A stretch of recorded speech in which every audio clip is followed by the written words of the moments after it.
So this chart here shows two lines. One is the unemployment rate, and one is federal deficits as a percentage of GDP. And this goes back many decades. And as you can see from the slides, there's always been very good correlation between them. During recessions, unemployment goes up, the federal deficits go up, and during better times, unemployment is low and federal deficits are low. The one brief exception, if you can kind of squint and see it on the chart, is the 1960s. That's when we had the Vietnam War. So there's a little bit of an exception. But other than that, these are almost the same line. But what you'll see on the right-hand side of the chart, and I circled it in green, is over the past several years, ever since around 2017, we've had a decoupling. We've had shrinking unemployment. We've had low unemployment levels. And yet the deficit has blown out to 6 or 7%. Even before and after the pandemic, this was already happening. Obviously, it went into overdrive during the pandemic. But we're kind of in this new world now. I'm not the first person to talk about the deficits, but I am trying to bring attention to what's going on now that was not going on for many decades. We're entering kind of a new era. So that's what the deficit is. But the second main question is, why does it matter? Why are we talking about it here at a Bitcoin conference? And the short reason is because it matters for asset prices, especially anything scarce. So this chart shows in the gold line is the price of gold, and the dark line, the black line, is real interest rates. And again, we've historically seen that there's been a very strong correlation between these two things. And so for those that don't know what I mean by real interest rates, this one is specifically the 10-year Treasury yield minus CPI inflation. And the reason these two charts, gold and real treasury rates, are so worth comparing is because they're the two primary reserve assets globally. They're the ones that compete with each other at that scale. And gold, of course, is pretty scarce. The supply grows by an estimated 1 to 2% per year, but you don't get paid any yield to own it. If anything, you incur an expense for storing it. Whereas treasury yields, dollars and treasuries, they grow at a much faster supply growth, but then you get paid this yield to own them. And during periods where the yield is rather high compared to measured levels of inflation, some of the investors that might otherwise buy gold get enticed to come back to the dollar and the treasury system. But then during periods of time where the yields are not high enough compared to inflation, many investors flock to gold. They basically say, if I'm not going to get paid anything on my treasuries, why would I own treasuries that are way more abundant than gold? And historically, this has been a very strong correlation. High real rates means higher gold prices. And on this chart, the real rate is inverted. So lower means higher real rates. And again, as you've seen over the past several years, this one in particular starting around 2022, we've had a complete decoupling in the price of gold and real rates. So something new is happening here in this kind of fiscally dominant environment. And of course, this is relevant for Bitcoin. A lot of people, if you would have said 5 years ago, if interest rates are 4 or 5%, would Bitcoin be selling out massive conferences in Las Vegas, and would it be worth over $100,000 per coin? Most people would say no. In fact, many critics kept saying that it's just a zero-rate phenomenon. It's some bubble that's going to go away as soon as the Fed gets any sort of hawkish in them. But what we've seen over the past several years is the Fed got about as hawkish as they could get. They even broke some banks in the process. And yet, gold and Bitcoin both soared anyway because something changed. So these charts are a little bit noisier, but I'll direct you to the parts that matter, because this is the inflection point that really shows up. So the blue line on these charts is private sector year-over-year debt growth. So that's bank loans and that's corporate bonds, that type of thing. The red line is federal debt growth. So you have private markets and public markets. The pane on the left is 1955 to 1990, and the pane on the right is 1990 to the present. So this is a 70-year history. And if you look at the left side, for the most part, the blue line, private sector debt growth, was going up at a faster rate in any given year than public sector debt growth. And there are rather few exceptions that occur around recessions, and I mark those in yellow on the charts. And those are pretty few and far between. During recessions, the deficits would go up, bank lending would go down. What you see in the chart on the right is that ever since the 2008 global financial crisis, and especially ever since in recent years, we've been in this period of time where federal debt growth is consistently going up at a faster rate than private sector debt growth. And I highlighted again in those little green boxes, if you can see them on the right, that even outside of recessions, this is still the case. So this was happening before the pandemic, and after the dust settled, after all the money printing, it's still happening now. And the reason this turning point really matters is because when we look at what the Fed, what their tool is to control credit growth, it's mainly interest rates. If they want to slow down the economy, slow down credit growth, and try to slow down inflation, they jack up interest rates to try to make borrowing less attractive. On the other hand, if they want to accelerate things, they tend to lower interest rates. The problem is that, many decades ago, when federal debt was low and most of the money creation was coming from private sector, whenever they raised interest rates, they would slow credit growth. They would slow the private sector faster than they would blow out fiscal deficits. The problem now is that now that they have over 100% of GDP, which only happened in recent years, when they raise interest rates, they ironically increase the federal deficit at a faster pace than they slow down private sector credit growth. Basically what that means is they don't have brakes anymore. The train, nothing stops this train because there's no brakes attached to it anymore. Or another way of putting it is the brakes are heavily impaired. We've kind of gone through the looking glass. We're in Wonderland now, where the rules that worked for the majority of this time frame now work backwards. They don't really have a way to slow down total credit growth in the system. And that's a new phenomenon. So for the remainder of this talk, I'll just go over a few slides of why this is so unstoppable. Why can't just a couple people get together and figure this out? Why is this so entrenched? Why is it that I'm confident to say that nothing stops this fiscal train, even regardless of election outcomes? I was saying it before the election, I was saying it after the election, because it doesn't really matter, nothing stops it.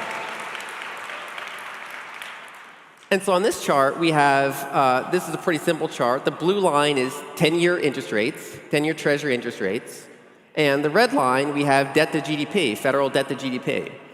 And back in the 1980s, you had very low debt levels and you had very high interest rates. And we've gone on this 4 to 5 year decade journey of ever higher debt levels. But it's been offset by this structurally declining interest rate. And what that means, for example, if you double your debt but you cut your interest rates in half, your interest expense is still manageable. So for this whole 40-plus year period, interest expense was actually pretty manageable. But what happened is that eventually we hit zero. Just math kind of reasserted itself. And so now we're in an environment where the first time in decades, interest rates are not going structurally down anymore, and debt levels are still very, very high. They're the highest that they've ever been since the 1940s.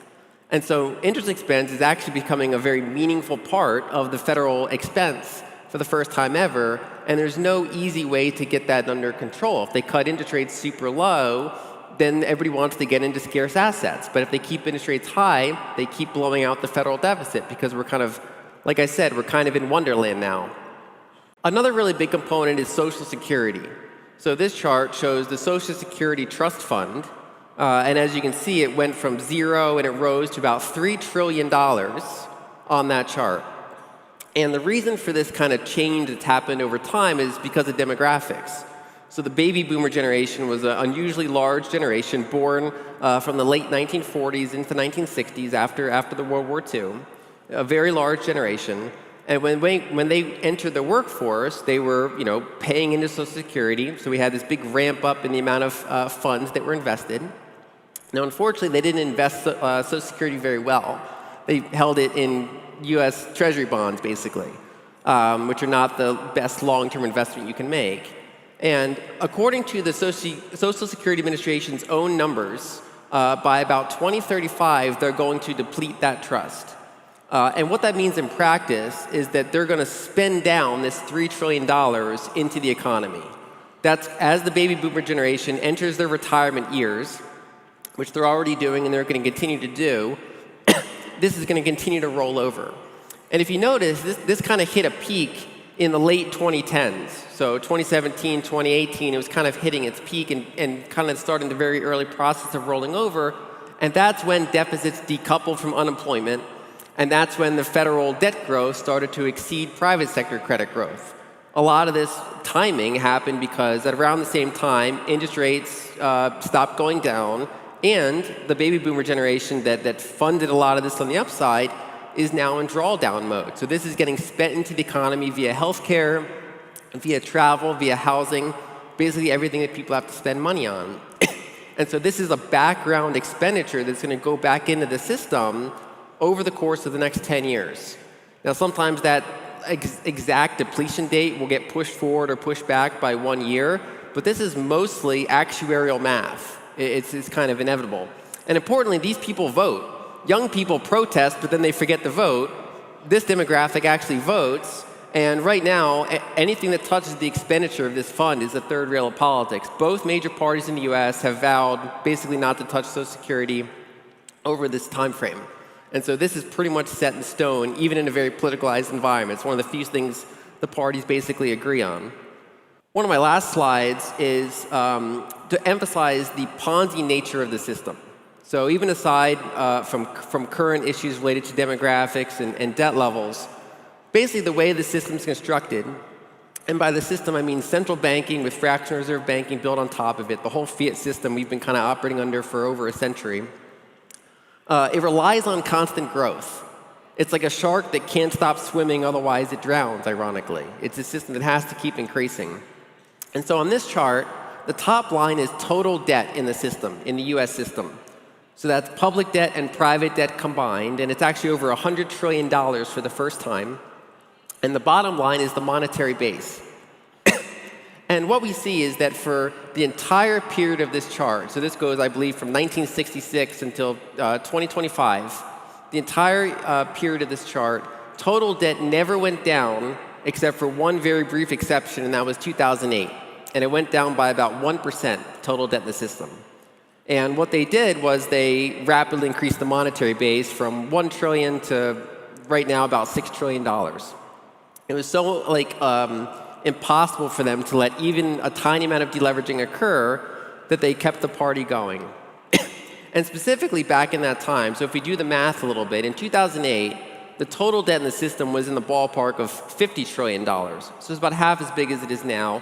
And they were on a monetary base of about $1 trillion. So the system is levered 50 to 1. That's the type of leverage you see in like crypto degen derivatives contracts. It was like it was 50 to 1 leverage across the economy. And specifically, they hit zero interest rates. So they couldn't keep propping up the private sector debt bubble. And instead, they rotated to the federal level. And so that kind of shows how sensitive the system is. As you've kind of gone forward, we're now more in the public sector debt growth. I actually looked at the data that goes back even longer than this chart, going back about 110 years. And there were only 4 other years where the total debt level ever went down nominally. And that was during the Great Depression. So 1930 through 1934 was the only other period beside 2008 on the chart where it went down. So 5 years out of over 110 years of data is their tolerance level for ever letting that Ponzi unravel. And that's just kind of the system, that's the math that we find ourselves operating in. And that's the big contrast that we have to Bitcoin. So for my last slide, we don't have to focus on the details here, but just by looking at the shape of these charts, these are century-long charts. And so my main point with these charts is we've actually seen this story before. We've gone through something like what we're going through now in the US one time in the past, and that was around the 1940s. So the reason that debt growth is so smooth historically is because when they do finally run into something that actually challenges it, they rotate the whole system around, and we're going through it for the second time. So basically, you have a private debt bubble build up, and then you hit zero interest rates. So you can't keep adding more and more on to the accelerating private debt growth. And then what happens is you find yourself levered 50 to 1, and you start to unravel. And how do you unravel a system that's levered 50 to 1? The short answer is you don't. You just print more base units, is how they always handle it. So what that happens, they switch over to federal debt growth, and they switch over to running massive federal deficits, so that even as private sector debt levels eventually kind of mellow out for a period of time, it keeps growing on the public side. And that tends to be more inflationary, and that tends to be more persistent. Because as we get to the point that I mentioned before, when the Fed raises interest rates to try to slow any of this down, they blow out the federal deficit at a faster rate than they slow down bank growth. So basically, we're completely off the tracks now. And notice nothing I said is anything about Weimar, nothing's about hyperinflation. It's all about basically long-term, unceasing 7% deficit growth, We're not talking about 70% deficits of GDP. We're talking about 7%, but it's every single year like clockwork. It's the relentlessness of it that matters. And so as we go forward, this is the system that Bitcoin's going to exist in. And if we kind of summarize this whole talk, all these charts, all these points, there's two main reasons why nothing stops this train. One is math. The way that they've constructed the Ponzi system that I've talked about before, the way that it has to always continue growing to ever not start deleveraging in the crazy way that it would. So that's the system that they've built. And two, the second reason is human nature. None of us want to pay higher taxes. People that are on the receiving side of deficits never want to cut them. Virtually no politician is ever incentivized enough to actually cut deficits during their term. And basically, this represents a flexible ledger. This is the ledger that we all kind of work with in the US and globally. And because it's a flexible ledger, they can always create more units. And therefore, that's the error correction that they keep falling back on over and over again. And that's what contrasts with Bitcoin. Bitcoin is, the complete opposite of this system in many ways. It's the mirror of the system. Instead of ever-increasing units, and indeed ever-increasing units that can't even slow down, Bitcoin is absolute scarcity. And instead of opaqueness, it's transparent. And instead of the error correction being able to just print more units, the error correction that happens in Bitcoin is deleveraging can happen, but you can never go after the unit itself. So basically, nothing stops this train. For the next 10 years, we're going to be running very large fiscal deficits in the US, almost regardless of what else happens. There are certain things that can accelerate it a lot. There are certain things that can maybe decelerate it a little bit, nothing meaningfully. And so the one way to protect yourself from that situation is to own the highest quality scarce assets. And of course, the one we all like here is Bitcoin. Thank you.